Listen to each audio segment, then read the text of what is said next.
Well, more than 3 million tourists visited Yellowstone National Park last year, setting an all-time record. High visitation is common during times of economic recession, but as for the impact to the economy around the park, well, it was mixed. The news station's Dan Boyce is in with the first of his three-part series on tourism trouble. In West Yellowstone here, those of us who live here, we call ourselves survivors because we survived from one season to the other. Bob Jacklin has been surviving here now for 41 years. He maintains and runs a fly shop, and he also guides fly fishing trips.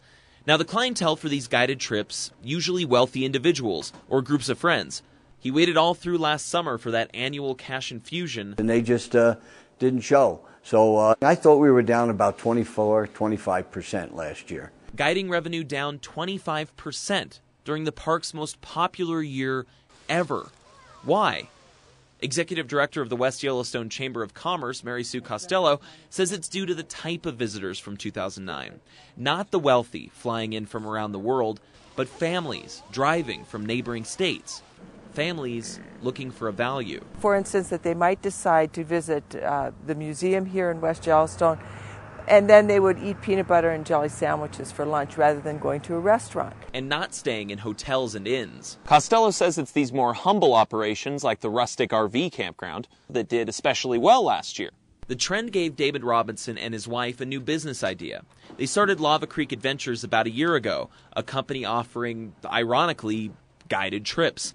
But these park tours and kayak excursions are geared toward families. It was my feeling from the get-go that if I could get the pieces into place, when things are slow, it's just going to get better from that point on. And they have. Lava Creek Adventures is expanding. It's been a good deal. But Bob Jacklin is going to stick with his business model. Those wealthy individuals, they're going to be back. They missed last year. They want to be back fishing. He says maybe they've recouped some of their losses in the stock market because his reservations are way up. From West Yellowstone, I'm Dan Boyce for Montana's news station. Well, in other news, fewer people died on southwest Montana highways in 2009 compared to 2008, but where you drove made